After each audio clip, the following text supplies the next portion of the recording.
पावसाबाबतची मोठी breaking news समोर आली असून पंजाब आणि जम्मू काश्मीरमध्ये पावसाचा कहर सुरू असतानाच आता भारतीय हवामान विभागाने पुढील 2 दिवसांसाठी परत एकदा महाराष्ट्राला मोठा धोक्याचा इशारा दिला। महाराष्ट्रातील 9 जिल्ह्यांना धोक्याचा इशारा देत 9 जिल्ह्यांमध्ये रेड अलर्ट जारी करण्यात आला।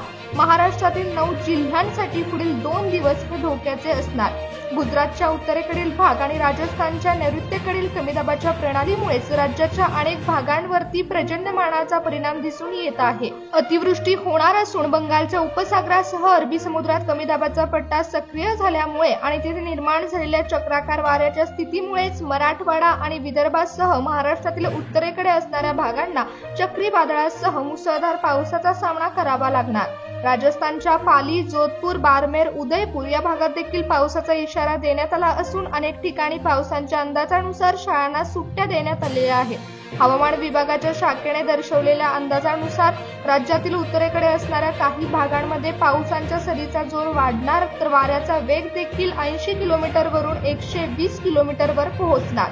उत्तर मध्य महाराष्ट्रामध्ये मेघगर्जनेसह जोरदार पाऊस हजेरी लावणार असल्याचा अंदाज हवामान विभागाने वर्तवला। राज्यातील घाटमाथ्यावरील भागांमध्ये देखील मुसळधार पावसाच्या सरी जोरदार हजेरी लावणार। विजांच्या कडकडाटासह राज्यामध्ये मुसळधार पावसाची बरसात होणार। मराठवाड्याच्या अनेक भागांमध्ये विजांच्या कडकडाटासह वादळी वाऱ्याचा पाऊस पडणार आहे। त्यामुळे हवामान खात्याकडून महाराष्ट्रातील 9 जिल्ह्यांना धोक्याचा इशारा देत नागरिकांना सतर्क राहण्याचे आदेश देण्यात आले। हवामान विभागाने पूर्व विदर्भालाही जोरदार पावसाचा अलर्ट दिलेला आहे।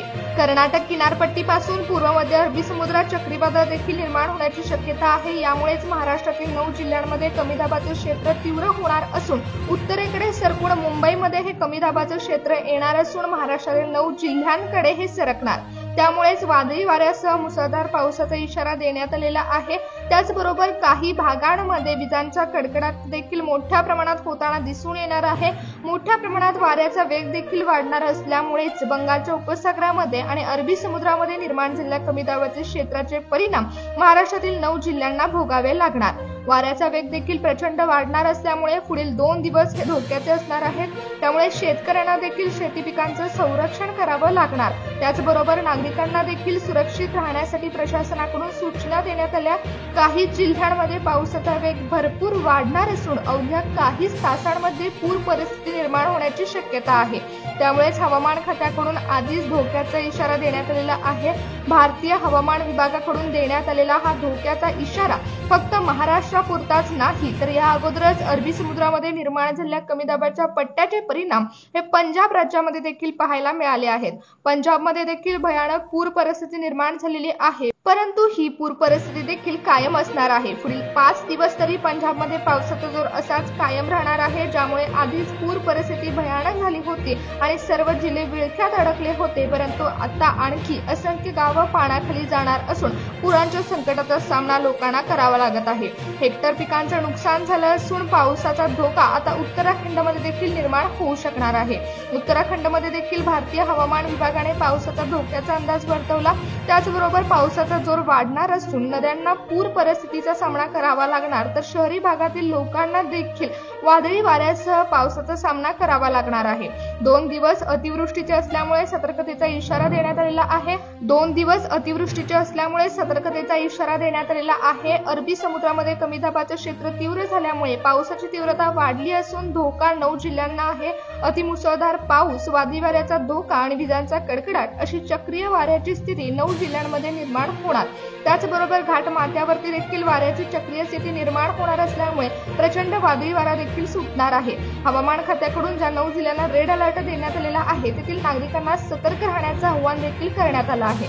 तर चला पाहूया कोणत्या जिल्ह्यांमध्ये 2 दिवस हे धोक्याचे असणार आहेत। कोकण विभागातील रत्नागिरी जिल्ह्यामध्ये देखील हवामान विभागाने धोक्याचा इशारा दिला। अरबी समुद्रामध्ये निर्माण झालेला कमी दाबाचा विस्तीर्ण पट्टा आता रत्नागिरी जिल्ह्यामध्ये देखील विस्तीर्ण होणार आहे। त्याचबरोबर बंगालच्या उपसागरामध्ये निर्माण झालेल्या चक्रीय वाऱ्याचे परिणाम देखील रत्नागिरी जिल्ह्यामध्ये दिसून येणार। प्रचंड वेगाने वादळी वारा, मुसळधार पाऊस आणि अतिवृष्टी अशा संकटांचा सामना रत्नागिरी जिल्ह्यातील लोकांना करावा लागणार। त्याचबरोबर किनारपट्टी लगत असणाऱ्या नागरिकांना देखील विशेष काळजी घ्यावी लागणार. प्रशासनाकडून सूचना देण्यात आलेल्या आहेत. त्याचबरोबर सिंधुदुर्ग जिल्ह्यामध्ये देखील धोक्याचा इशारा देण्यात आला.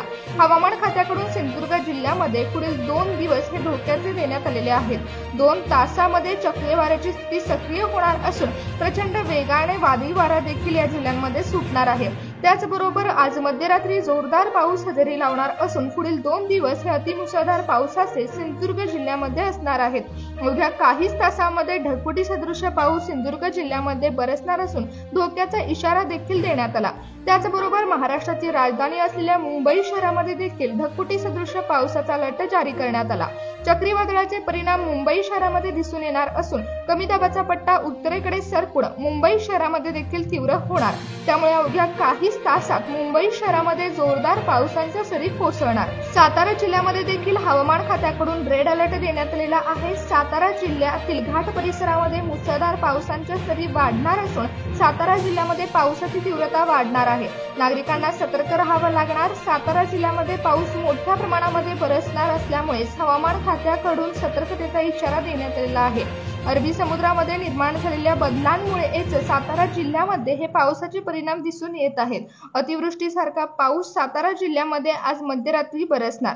कोल्हापूर जिल्ह्यामध्ये देखील घाटमाता परिसरामध्ये कमी दाबाचे क्षेत्र तीव्र होणार आहे. बंगालच्या उपसागरामध्ये निर्माण झालेले कमी दाबाचे क्षेत्र उत्तरेकडे सरकत असून मुंबईकडून महाराष्ट्रातील 9 जिल्ह्यांकडे सरकत आहे आणि हे क्षेत्र महाराष्ट्रातील कोल्हापूर जिल्ह्यामध्ये देखील तीव्र होणार असून कोल्हापूर जिल्ह्यामध्ये देखील मुसळधार पावसाच्या सरी बरसणार. त्याचबरोबर विजांचा कडकडाट ही कोल्हापूर जिल्ह्यामध्ये होणार आहे. ठाणे जिल्ह्यामध्ये देखील अतिमुसळधार पावसाचा इशारा देण्यात आला. चक्रीवादळाचे परिणाम ठाणे जिल्ह्यामध्ये दिसून येणार असून ठाणे जिल्ह्यामध्ये अवघ्या काहीच तासांमध्ये ढगफुटी सदृश पाऊस त्याचबरोबर ठाणे जिल्ह्यातील काही भागांमध्ये विजांचा कडकडाटही होणार. त्यामुळेच कामाव्यतिरिक्त घराबाहेर पडू नका अशा सूचना देखील प्रशासनाकडून दिल्या जात आहेत. वाऱ्याचा वेग वाढणार आणि चक्रीवादळाचे परिणाम ठाणे जिल्ह्यामध्ये दिसून येणार आहेत. त्यामुळेच हवामान खात्याकडून धोक्याचा इशारा ठाणे जिल्ह्याला देण्यात आला. त्याचबरोबर उत्तर महाराष्ट्रातील अनेक जिल्ह्यांना विजांच्या कडकडाटासह मुसळधार पावसाचा अंदाज वर्तवण्यात आला. त्यामध्येच नाशिक जिल्ह्याचा समावेश देखील करण्यात आला आहे. उत्तर मध्य महाराष्ट्रामध्ये विजांचा कडकडाट मोठ्या प्रमाणात होणार असलेला जिल्हा आहे नाशिक. त्यामुळे या जिल्ह्यामध्ये घाट परिसरामध्ये मोठ्या प्रमाणात पावसाची शक्यता वर्तवली गेली. त्याचबरोबर नाशिक जिल्ह्यामध्ये प्रचंड वाऱ्याचा वेग असल्यामुळे नाशिक जिल्ह्याला देखील धोक्याचा इशारा देण्यात आला. अरबी समुद्रामध्ये निर्माण झालेल्या चक्रीवादळाचे परिणाम हे नाशिक जिल्ह्यामध्ये देखील दिसून येणार असून प्रचंड वाऱ्याच्या वेगाला नागरिकांना सामोरं जावं लागणार आहे. छत्रपती संभाजीनगर जिल्ह्यामध्ये विजांचा कडकडाट मोठ्या प्रमाणात होणार. महाराष्ट्रातील ज्या जिल्ह्यांना धोक्याचा इशारा देण्यात आलेला आहे त्या जिल्ह्यांमध्ये मुसळधार पावसाच्या सरी तर बरसणार पण त्याचबरोबर विजांच्या कडकडाटाचा धोका देखील निर्माण होणार आहे. छत्रपती संभाजीनगर जिल्ह्यामध्ये देखील आज संध्याकाळपासून मुसळधार पावसाला सुरुवात होणार आहे पण या पावसामध्ये विजांचा कडकडाट मोठ्या प्रमाणात होणार. त्याचबरोबर चक्रीय वाऱ्याची स्थिती सक्रिय होणार असून प्रचंड वेगाने वारे देखील वाहणार आहेत. जालना जिल्ह्यामध्ये देखील मेघगर्जनेसह मुसळधार पावसाचा आणि विजांचा कडकडाट प्रचंड वेगाने होणार आहे. जालना जिल्ह्यामध्ये चक्रीय वाऱ्याची स्थिती सक्रिय होणार असून 120 किमी वेगाने वारे जालना जिल्ह्यामध्ये वाहताना दिसतील.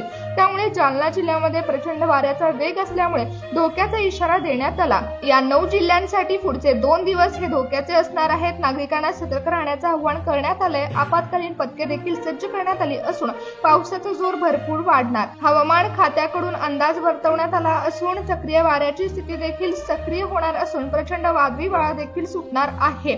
त्यामुळेच हवामान खात्याकडून पुढील 2 दिवस या 9 जिल्ह्यांसाठी धोक्याचे देण्यात आलेले आहेत.